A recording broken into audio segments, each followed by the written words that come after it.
Welcome student. In previous lecture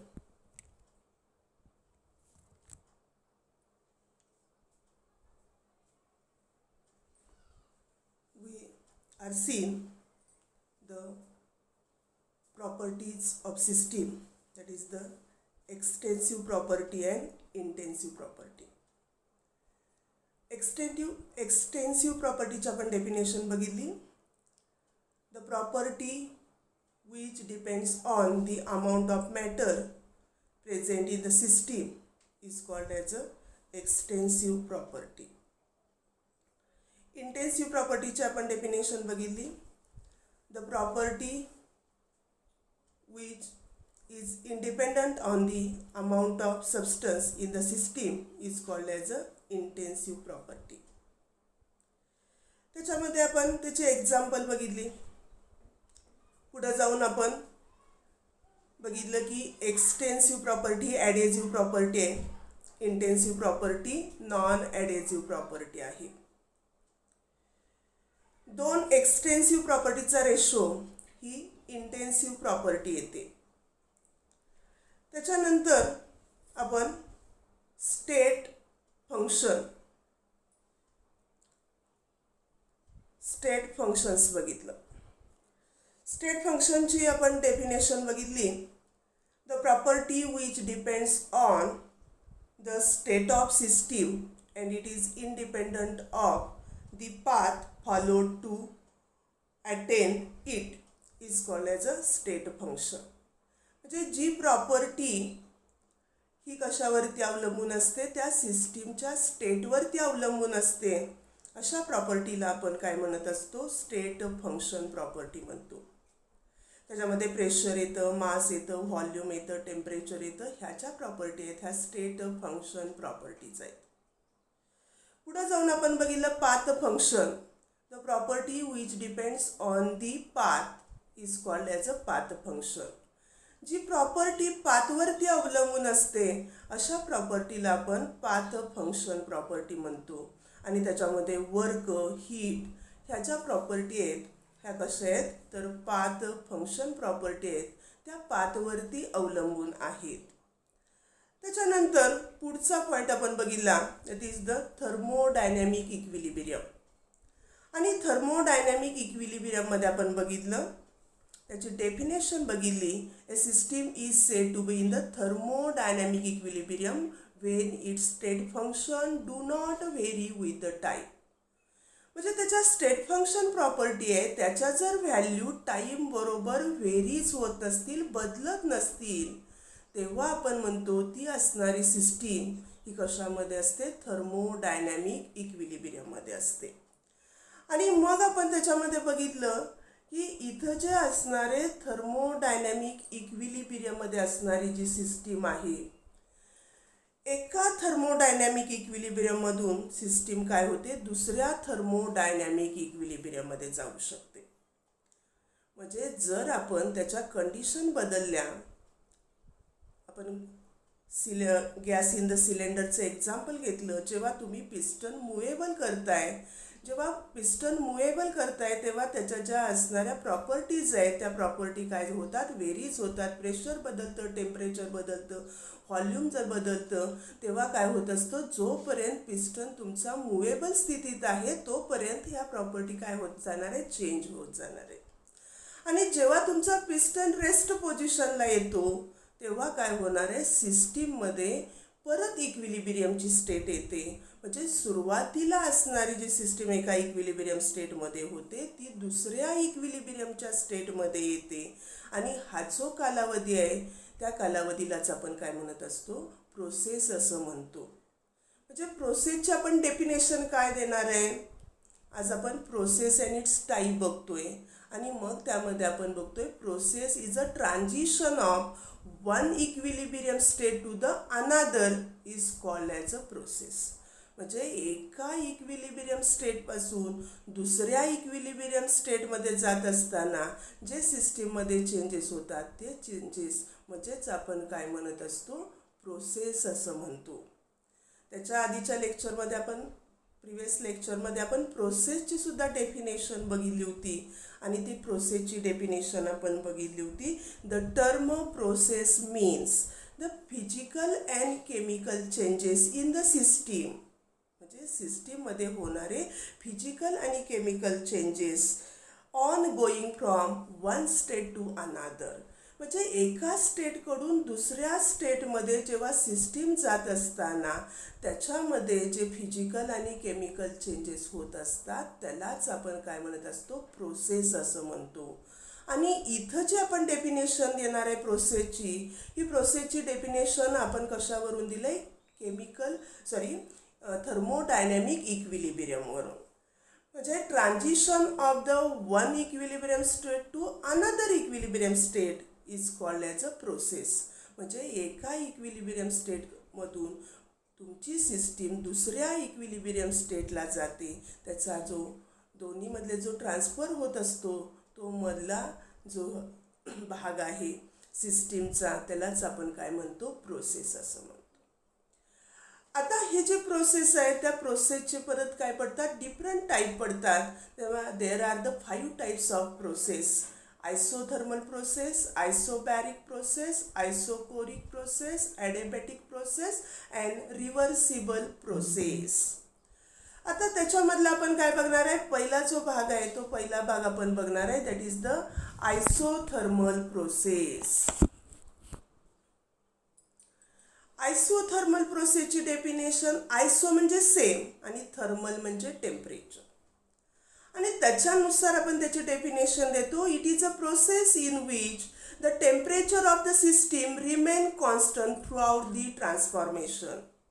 म्हणजे ही एक process आहे की ज्याच्यामध्ये असणारं टेम्परेचर थ्रू आउट कॉन्स्टंट राहणार आहे, ज्याच्यामध्ये सिस्टीममध्ये जे ट्रान्सफॉर्मेशन होते त्या ट्रान्सफॉर्मेशनमध्ये त्या सिस्टीमचं असणारं टेम्परेचर जर कॉन्स्टंट राहत असेल तर त्या सिस्टीमला आपण काय म्हणत त्या प्रोसेसला आपण काय म्हणत असतो, आयसोथर्मल प्रोसेस असं म्हणतो.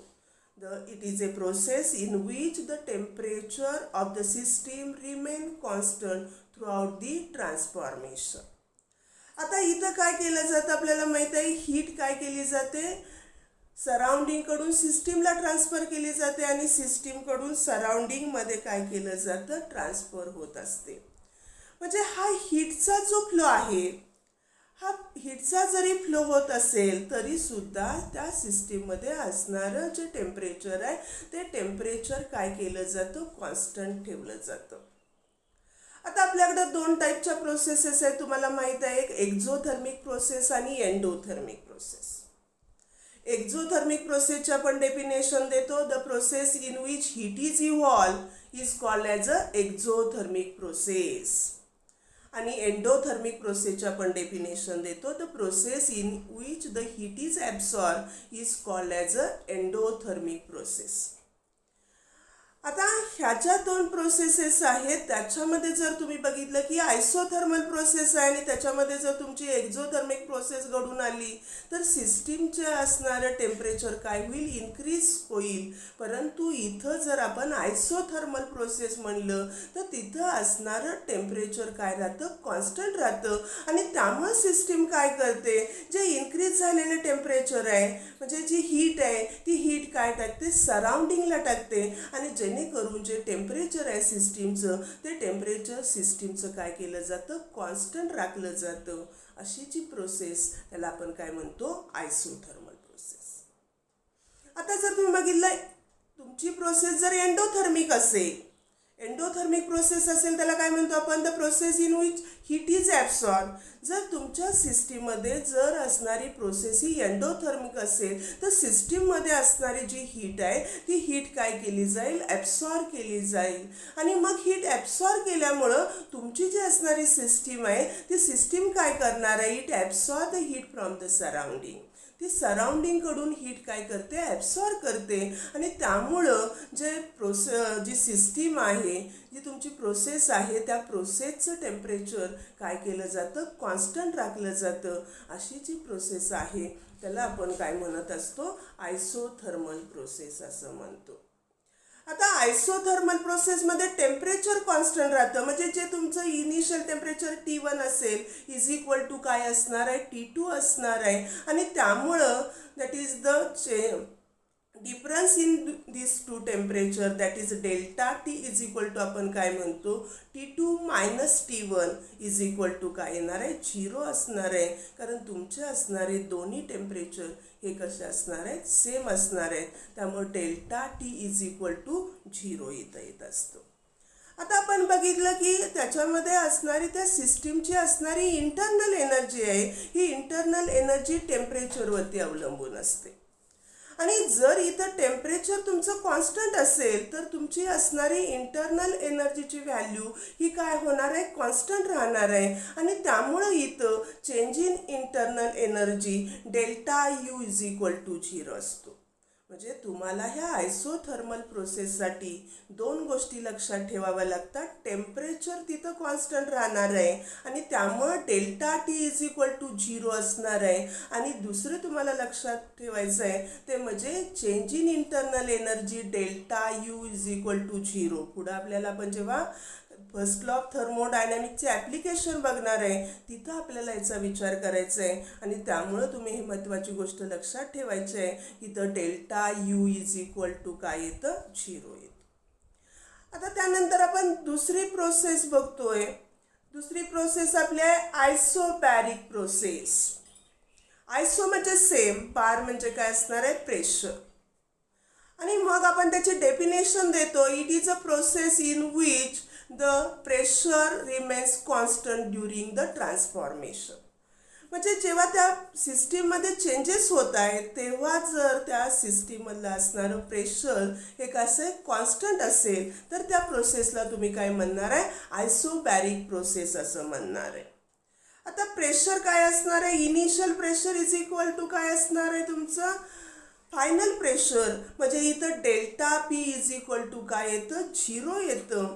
आणि त्याचं एक्झाम्पल तुम्हाला सांगता येईल की ज्या chemical reaction which are carried out in the open container in the laboratory are the example of the isobaric process. म्हणजे तुम्ही प्रयोगशाळेमध्ये ज्या ओपन कंटेनरमध्ये केमिकल रिॲक्शन घडवून येता ह्या केमिकल रिॲक्शन ह्या तुमच्या ॲटमॉस्फेरिक प्रेशरला काय होतात, घडून येतात. आणि हे प्रेशर इथं कॉन्स्टंट असतं म्हणून ह्या सगळ्या प्रोसेसला आपण काय म्हणत असतो, आयसोबॅरिक प्रोसेस असं म्हणत असतो. आता तिसरा आपण टाईप बघणार आहे आयसोकोरिक प्रोसेस. आयसोकोरिक प्रोसेस, आयसो म्हणजे सेम, कोरिक म्हणजे व्हॉल्यूम आपण म्हणतोय. आणि मग त्याचे आपण डेफिनेशन देतो. It is a process in which the volume of the system remain constant during the transformation. म्हणजे जेव्हा हे ट्रान्सफॉर्मेशन होणार आहे त्या ट्रान्सफॉर्मेशनमध्ये असणारी तुमची जी व्हॉल्यूम असणार आहे त्या व्हॉल्यूममध्ये कोणतेही चेंजेस होत नाहीत. आणि मग अशी जी प्रोसेस असते त्या प्रोसेसला काय म्हणलं जातं, आयसोकोरिक प्रोसेस असं म्हणलं जातं. आता ह्या आयसोकोरिक प्रोसेसमध्ये इनिशियल व्हॉल्यूम आणि फायनल व्हॉल्यूम सेम असते. त्यामुळे महत्त्वाची गोष्ट तुम्हाला लक्षात ठेवायची आहे, delta V is equal to 0. म्हणजे इथं चेंज इन व्हॉल्यूम आहे, ही चेंज इन व्हॉल्यूमची व्हॅल्यू ही किती असते, 0 असते. आणि मग आयसोकोरिक प्रोसेसचे एक्झाम्पल तुम्हाला काय सांगता येतील तर chemical reaction carried out in the laboratory in the closed vessel. तुमचं असणारं जे वेसल आहे हे वेसल काय आहे, क्लोज्ड आहे. आणि वेसल क्लोज्ड असल्यामुळं तिथं जी असणारी जी व्हॉल्यूम आहे ती व्हॉल्यूम काय राहणार आहे, कॉन्स्टंट राहणार आहे. आणि मग ह्या ज्या सगळ्या प्रोसेसेस आहेत अशा प्रोसेसना आपण काय म्हणत असतो, आयसोकोरिक प्रोसेस, की जिथं असणारी व्हॉल्यूम सिस्टीमची ही काय राहते, कॉन्स्टंट राहते. चौथा आपण त्याचा टाईप बघतोय. चौथा टाईप आहे ॲडिबॅटिक प्रोसेस. ह्या ॲडिबॅटिक प्रोसेसची डेफिनेशन काय आहे, a process in which there is no exchange of heat between the system and surrounding is an adiabatic process किंवा it is called as an adiabatic process. A process in which there is no exchange of heat. म्हणजे ह्या प्रोसेसमध्ये कुठल्याही प्रकारच्या हीटचा exchange होत नाही, कारण इथं तुमची असणारी जी सिस्टीम आहे it is isolated from the surrounding. ती काय केलेली जाते, सराउंडिंग पासून आयसोलेट केली जाते. आणि ॲडिबॅटिक process, a process in which there is no exchange of heat between the system and surrounding is called as a adiabatic process. आता ह्या ॲडिबॅटिक प्रोसेसमध्ये काय होतं तर there is no exchange of heat. जी सिस्टीम आहे त्या सिस्टीममध्ये कुठल्याही प्रकारच्या हीटमध्ये एक्सचेंज होत नाही. इथं काय केलेलं जातं, the system is isolated from its surrounding. System काय केली जाते, सराउंडिंग पासून आयसोलेट केली जाते. आणि सिस्टीम ही सराउंडिंग पासून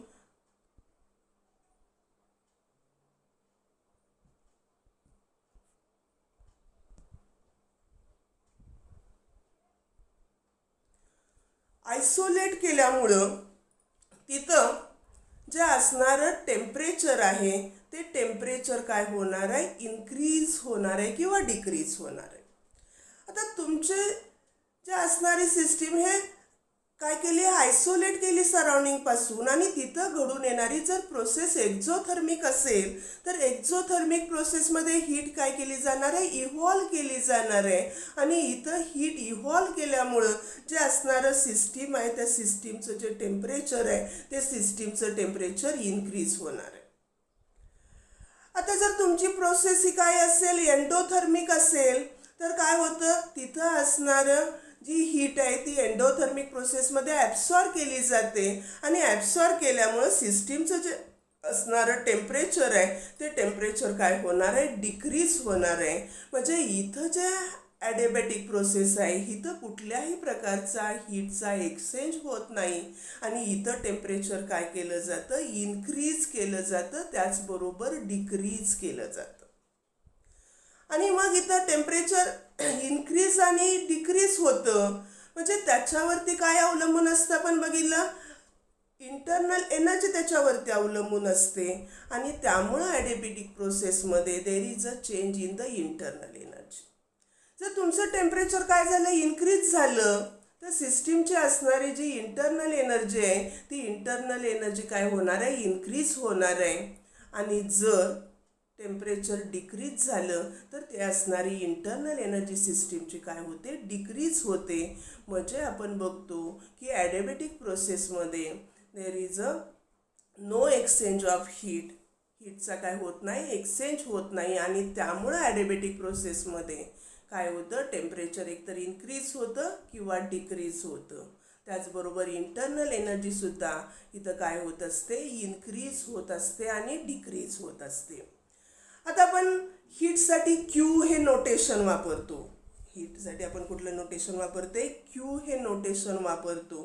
आणि मग इथं काय होतं, हीट चेंज होत नाही म्हणजे तिथं त्याचा एक्सचेंज होत नाही. आणि त्यामुळं ॲडिबॅटिक प्रोसेससाठी क्यूची व्हॅल्यू काय असते, 0 असते.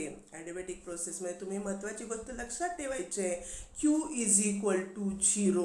म्हणजे हीटची व्हॅल्यू हे ॲडिबॅटिक प्रोसेसमध्ये काय असते, 0 असते. त्यानंतर आपण पुढची प्रोसेस बघतोय, रिव्हर्सिबल प्रोसेस. आता ही रिव्हर्सिबल प्रोसेस बघण्यासाठी आपण काय करणार आहे, त्याच्यासाठी हे समजून घेणार आहे, परत त्याचं आपण डेफिनेशन बघणार आहे. त्यासाठी आपण एक सिलेंडर घेतलेलं आहे. ह्या सिलेंडरमध्ये आपण काय भरलेलं आहे, गॅस भरलेला आहे. आता ह्या सिलेंडरमध्ये आपण गॅस भरल्यानंतर ते सिलेंडर आपण इन्क्लोज करतोय. आणि हे इन्क्लोज करण्यासाठी आपण काय वापरतोय, पिस्टन वापरतोय. हा तिथं असणारा पिस्टन हा कसा आहे, मुवेबल, रिजिड आणि फ्रिक्शनलेस असा हा पिस्टन आहे. आता आपण हा पिस्टननं ते सिलेंडर क्लोज केलेला आहे, फिट केलेला आहे तो पिस्टन त्या सिलेंडरमध्ये. आता जर तुम्ही बघितलं की हा जो असणारा गॅस, त्या गॅसचं काहीतरी एक प्रेशर आहे आणि ते प्रेशर आपण काय म्हणतोय, पी आहे. आता त्या गॅसवरती आपण सिलेंडर मध्ये भरलेला आहे आणि त्याच्यावरती पिस्टन ठेवलेलं आहे. आणि त्यामुळे त्या गॅसवरती एक एक्सटर्नल प्रेशरसुद्धा आहे आणि त्या प्रेशरला आपण पी एक्सटर्नल असं म्हणतोय. म्हणजे गॅसचं असणारं जे प्रेशर आहे ते पी आहे आणि गॅसवरती असणारं एक बाहेरचं प्रेशर त्याला आपण एक्सटर्नल प्रेशर म्हणतोय आणि ते प्रेशर किती आहे पी एक्सटर्नल असं आहे. आता आपण बघितलं जेव्हा असणारं गॅसचं प्रेशर आणि असणारं एक्सटर्नल प्रेशर हे दोन्हीच्या व्हॅल्यू काय असतील सारख्या असतील तेव्हा आपली असणारी ही जी सिस्टीम आहे system attain mechanical equilibrium with its surrounding. तेव्हा तुमची आपली ही असणारी जी सिस्टीम आहे ही सिस्टीम काय असणार आहे त्याच्यामध्ये एक इक्विलिब्रियमची स्टेट आलेली असणार आहे आणि ते इक्विलिब्रियम कुठलं असणार आहे मेकॅनिकल इक्विलिब्रियम असणार आहे आणि त्यावेळेला असणारी ही जी सिस्टीम आहे ही सिस्टीम काय असणार आहे मेकॅनिकल इक्विलिब्रियममध्ये असणार आहे विथ इट्स सराउंडिंग. आता आपण काय केलं एक्सटर्नल जे प्रेशर आहे हे एक्सटर्नल प्रेशर इनफायनाटिसिमल स्मॉल क्वांटिटीमध्ये आपण काय केलं डिक्रीज केलं. म्हणजे त्याच्यावरती असणारं गॅसवरती असणारं बाहेरचं जे प्रेशर आहे एक्सटर्नल प्रेशर इनफायनाटिसिमल याचा अर्थ very very small quantity very very small अमाऊंटमध्ये हे तुम्ही प्रेशर काय करताय कमी करताय.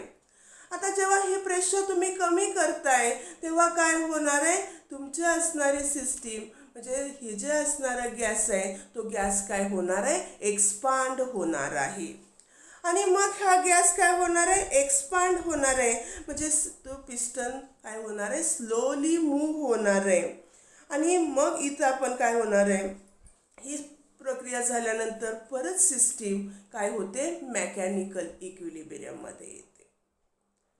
आता तुम्ही दुसरी प्रोसेस करू शकता. इथं आपण काय करणार आहे हे जे असणारा एक्सटर्नल प्रेशर आहे त्याच्या आपण आता कमी केलं होतं. आता हे जर एक्सटर्नल प्रेशर इनफायनाटिसिमल स्मॉल क्वांटिटी तुम्ही काय केलं इन्क्रीज केलं दॅन द प्रेशर ऑफ गॅसच्या प्रेशरपेक्षा एक्सटर्नल प्रेशर तुम्ही व्हेरी स्मॉल क्वांटिटीमध्ये इनफायनाटिसिमल स्मॉल क्वांटिटीमध्ये तुम्ही काय इन्क्रीज करताय आणि मग इन्क्रीज केल्यानंतर काय होणार आहे तो गॅसचा जो असणारा पिस्टन काय केला जाणार आहे push on the downward side खालच्या साईडला तो काय केला जाणार आहे पुश केला जाणार आहे आणि म्हणजे इथं हे सिस्टीममध्ये काय होते जी प्रोसेस होते म्हणजे त्यातला असणारा जो गॅस आहे तो गॅस काय होणार आहे कॉम्प्रेन्स होणार आहे आणि मग इथं आपण बघतो की हा गॅस काय झाला कॉम्प्रेन्स झाला. मग कॉम्प्रेन्स झाल्यानंतर परत ती सिस्टीम काय करते जो आपण केलेला चेंज हा व्हेरी स्मॉल असल्यामुळं परत system attains the mechanical equilibrium with its surrounding म्हणजे परत सिस्टीम ही काय होते मेकॅनिकल इक्विलिब्रियमच्या सराउंडिंगच्या बरोबर येत असते.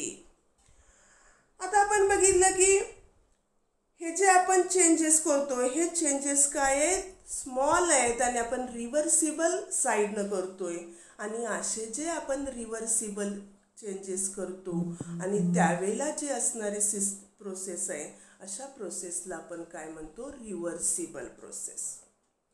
आणि त्यामुळं आपण काय करतो रिव्हर्सिबल प्रोसेसची डेफिनेशन असं देतो ए process is conducted in a such a way that the process is conducted in a such a way that at every stage the driving force due to the pressure म्हणजे of gas असं म्हणू शकता pressure P is infinitesimally greater than the opposite force due to external pressure P external and which can be reversed by a silent change of the opposite force is reversible process. म्हणजे process is conducted in a such way that कुठलीही process अशा पद्धतीनं conduct केली जाते. जर एखादी process घडून आणायची असेल तर तिथं दोन टाईपचे फोर्सेस असतात. प्रोसेस घडून आणण्यासाठी जो फोर्स असतो त्याला आपण ड्रायव्हिंग फोर्स म्हणतो. त्याला अपोज करणारा जो फोर्स आहे त्याला आपण काय म्हणतो अपोजिट फोर्स असं म्हणतो. आणि जर तुमची प्रोसेस घडत असेल तर त्याच्यामध्ये काय असणार आहे जो असणारा ड्रायव्हिंग फोर्स हा इनफायनाटिसिमल अतिशय व्हेरी स्मॉल क्वांटिटीमध्ये तो काय असतो, ग्रेटर असतो, इन्क्रीज असतो, जास्त असतो. कशापेक्षा, अपोजिट फोर्सपेक्षा. आणि मग अशी तुमची ही प्रोसेस चालू आहे आणि मग ही प्रोसेस तुम्हाला काय करायची आहे, रिव्हर्स करायचे. म्हणजे समजा तुमच्या प्रोसेसमध्ये कॉम्प्रेन्शन असेल, ते तुम्हाला काय करायचं आहे, त्याचं एक्सपान्शन करायचं आहे किंवा एक्सपान्शनचं कॉम्प्रेन्शन करायचं आहे. म्हणजे अशा पद्धतीनं जी प्रोसेस पुढं चाललेली आहे ती प्रोसेस तुम्हाला काय करायचं आहे, रिव्हर्स करायची असेल तर तुम्ही रिव्हर्स करण्यासाठी काय करणार आहे, त्याच्यामध्ये जो अपोजिट फोर्स आहे हा अपोजिट फोर्स व्हेरी स्मॉल क्वांटिटीमध्ये तुम्ही चेंज केला की त्या स्टेजला तुमची प्रोसेस काय होते, रिव्हर्स होते. म्हणून आपण रिव्हर्सिबल प्रोसेसची परत एकदा डेफिनेशन बघा. A process is conducted in a such way that at every stage the driving force, हा ड्रायव्हिंग फोर्स कशामुळे, due to pressure, is infinitesimally greater than the opposite force due to external pressure and which can be reversed by silent change of the opposite force is a reversible process. म्हणजे driving force नेहमी काय असतो, greater असतो opposite फोर्सपेक्षा. आणि अशी ही झालेली process आपल्याला काय करायचं आहे, रिव्हर्स करायचे आहे. आणि मग रिव्हर्स करण्यासाठी जेव्हा तुम्ही स्मॉल क्वांटिटीमध्ये रिव्हर्सिबल फोर्स, एक्सटर्नल प्रेशर म्हणू शकता तुम्ही, काय केलं, चेंज केलं की ती प्रोसेस काय होते, रिव्हर्स होते. आणि अशा प्रोसेसला आपण काय म्हणत असतो, रिव्हर्सिबल प्रोसेस असं म्हणतो. आणि आपल्याला थर्मोडायनॅमिक्समध्ये हे जे रिव्हर्सिबल प्रोसेस अतिशय महत्त्वाची आहे. ती का महत्त्वाची आहे ते आपण पुढं बघणार आहे. त्याच्या आधी आपल्याला काय बघायचे आहे, the features of the reversible process. Reversible प्रोसेसच्या ज्या कॅरेक्टरिस्टिक आहेत, त्याच्या महत्त्वाचे घटक काय आहेत ते आपल्याला बघायचे आहेत. आणि त्याचे 4 फीचर्स आहेत आणि ते तुम्ही अतिशय चांगल्या पद्धतीनं समजून घेतले पाहिजे.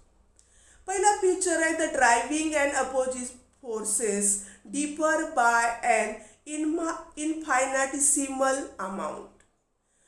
म्हणजे कुठल्याही प्रोसेस जर तुम्हाला रिव्हर्स करायची असेल तर त्याच्यामध्ये असणारा जो ड्रायव्हिंग फोर्स आहे आणि अपोजिट फोर्स आहे याच्यामध्ये असणारा जो डिफरन्स आहे तो डिफरन्स व्हेरी व्हेरी स्मॉल क्वांटिटीचा असला पाहिजे.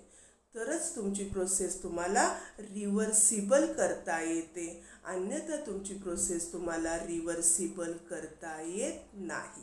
म्हणजे पहिला आणि महत्त्वाचा घटक की ड्रायव्हिंग फोर्स आणि अपोजिट फोर्स याच्यामध्ये असणारा जो फरक आहे, डिफरन्स आहे, या 2 फोर्समधला डिफरन्स हा व्हेरी व्हेरी स्मॉल पाहिजे. त्यालाच म्हणलं जातं इनफायनाटिसिमल अमाऊंट. म्हणजे व्हेरी व्हेरी स्मॉल क्वांटिटीमध्ये त्याच्यामध्ये फरक असला पाहिजे, डिफरन्स असला पाहिजे. दुसरा आपण फीचर बघतोय, the process can be reversed by and infinitesimal changes in the condition. म्हणजे तुम्हाला प्रोसेस रिव्हर्स करण्यासाठी त्या असणाऱ्या प्रोसेसच्या कंडिशन चेंज कराव्या लागतील. परंतु ह्या सिस्टीमच्या कंडिशन तुम्ही चेंज करत असताना, फॉर एक्झाम्पल आपण बघितलं फोर्स आपण बदलतोय किंवा प्रेशर आपण बदलतोय, हे जे प्रेशर तुम्हाला बदलायचं आहे ते तुम्हाला व्हेरी व्हेरी स्मॉल क्वांटिटीमध्ये तुम्हाला बदलावं लागेल. तरच तुमची प्रोसेस काय होऊ शकते, रिव्हर्सिबल प्रोसेस होऊ शकते. त्यानंतर आपण तिसरं त्याचं फीचर बघतोय, a reversible process proceed infinitely slowly and it takes place in the infinite number of steps. म्हणजे ही जी प्रोसेस आहे, ह्या प्रोसेस प्रोसीड होत असताना की जी रिव्हर्सिबल तुम्ही केलेली आहे, ही रिव्हर्सिबल प्रोसेस काय होते, प्रोसीड होत असताना व्हेरी स्लोली ती काय होते, प्रोसीड होत असणार होते किंवा व्हेरी स्मॉल क्वांटिटीनं ती काय होणार आहे, रिव्हर्स होणार आहे. आणि मग ही जी प्रोसेस रिव्हर्स होत असताना काय होतो, त्याच्यामध्ये होत असणारे जे चेंजेस आहेत, आपण अगदी थोड्या क्वांटिटीमध्ये, व्हेरी स्मॉल क्वांटिटीमध्ये त्याच्यामध्ये चेंजेस होतात. परंतु हे चेंजेस होत असताना काय होतं, इनफायनाईट नंबर ऑफ स्टेप्समध्ये. फॉर एक्झाम्पल जर तुम्ही व्हॉल्यूम घेतली, ही सिस्टीमची जर तुम्ही व्हॉल्यूम बघितली, ही V1 पासून V2 पर्यंत जर चेंज होतोय असं जर आपण म्हणत असू, आणि मग ही जी V1 पासून V2 पर्यंत डायरेक्ट एका स्टेपमध्ये होत नाही, त्याच्यामध्ये अनेक इनफायनाईट नंबरच्या स्टेप होतात आणि प्रत्येक स्टेपमध्ये चेंज होणारी व्हॉल्यूम ही फक्त व्हेरी स्मॉल क्वांटिटी, त्याला तुम्ही DV असं म्हणू शकता, कारण ती व्हेरी स्मॉल क्वांटिटी व्हॉल्यूमची आहे. आणि प्रत्येक वेळेला DV एवढ्या स्मॉल व्हॉल्यूमनं तुमची काय होणार आहे, व्हॉल्यूम चेंज होते आणि फायनलला होताना ती काय होणार आहे, V2 होणार आहे. म्हणजे अशा इनफायनाईट स्टेपमध्ये ही प्रोसेस होते आणि मग तेव्हा ती काय होत असते, रिव्हर्सिबल होत असते. म्हणजे ही रिव्हर्सिबल प्रोसेस प्रोसीड होत असताना व्हेरी स्लोली प्रोसीड होते आणि इनफायनाईट नंबर ऑफ स्टेपमध्ये काय होते, प्रोसीड होत असते. त्यानंतर आपण चौथं त्याचं फीचर बघणार आहे. At the end of every step of the process the system attains the mechanical equilibrium with its surrounding. आता आपण बघतो की ही जी प्रोसेस आहे ती व्हेरी स्मॉल क्वांटिटीमध्ये त्याच्यामध्ये चेंजेस होतात आणि इनफायनाईट नंबर ऑफ स्टेपमध्ये ती घडून होते. म्हणजे जरी तुम्हाला रिव्हर्सिबल प्रोसेस झाली तरी त्याच्यामध्ये काय होतात, अनेक स्टेप्स तुम्हाला काय होतात, घडून येत असतात त्याच्यामध्ये. आणि प्रत्येक स्टेप काय होते, एंड होते, तेव्हा त्याच्यामध्ये काय होतं, मेकॅनिकल इक्विलिब्रियमची स्टेट येते. आणि त्यामुळं आपण म्हणू शकतो जेव्हा आपण रिव्हर्सिबल प्रोसेस घडून येते तेव्हा सुद्धा असणारी आपली सिस्टीम ही काय करते, attend the mechanical equilibrium with surrounding. मध्ये प्रत्येक स्टेपला तिथं मेकॅनिक इक्विलिब्रियमची स्टेप येत असते. आणि अशा पद्धतीनं ही जी आपली असणारी सिस्टीम आहे ती सिस्टीम काय होते, तर मेकॅनिकल इक्विलिब्रियम होते आणि ती रिव्हर्स झालेली असते.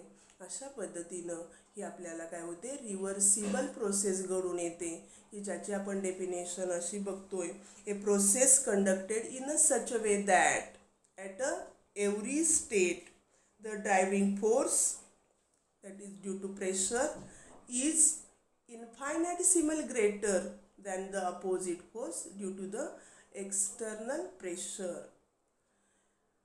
The process can be reversed किंवा which can be reversed by a silent change in the opposite force. आणि ही प्रोसेस आपण अपोजिट फोर्समध्ये व्हेरी स्मॉल क्वांटिटीचा फरक करून आपण काय करत असतो, चेंज करत असतो. आणि अशा पद्धतीनं तुमची जी असणारी प्रोसेस आहे ही आपल्याला काय करता येते, रिव्हर्स करता येते. अशा पद्धतीनं आपण जे प्रोसेसचे 4 टाईप बघितले.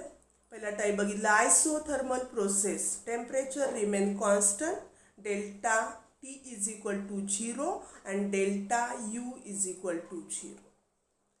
दुसरा आपण टाईप बघितला, that is the isobaric process, that is the pressure remain constant. ही ज्या प्रोसेसमध्ये काय असतं, जे असणारं प्रेशर कॉन्स्टंट राहतं आणि तिथं आपण बघितलं delta P is equal to 0. तिसरी प्रोसेस आपण बघितली, that is the isobaric process. Isobaric प्रोसेसमध्ये the process in which isobaric प्रोसेसमध्ये प्रेशर रिमेन कॉन्स्टंट बघितलं आपण, दुसरं बघितलं. तिसरं आपण टाईप बघितला, that is isochoric process, the process in which volume remain constant and that is the delta V is equal to 0. चौथे आपण प्रोसेस बघितले adiabatic process, the process there is no exchange of heat between the system and surrounding. System आणि सराउंडिंगमध्ये कुठलाही हीटचा exchange होत नाही, म्हणजे there is no change in the heat आणि आपण तिथं म्हणतो Q इज इक्वल टू 0. आणि पाचवी प्रोसेस आपण बघितली रिव्हर्सिबल प्रोसेस, की ज्या रिव्हर्सिबल प्रोसेसमध्ये ड्रायव्हिंग फोर्स हा इन्फायनाटिसिमल स्मॉल क्वांटिटीनं जास्त असतो अपोजिट फोर्सपेक्षा. आणि अशी प्रोसेस आपण काय करतोय, रिव्हर्स करतोय. त्यासाठी आपण काय करतोय, अपोजिट फोर्स इन्क्रीज करतोय व्हेरी स्मॉल क्वांटिटीमध्ये आणि त्यावेळेला प्रोसेस काय रिव्हर्स होते. अशा प्रोसेसला आपण काय म्हणतोय, रिव्हर्सिबल प्रोसेस. थँक्यू. इथं आपण थांबतो.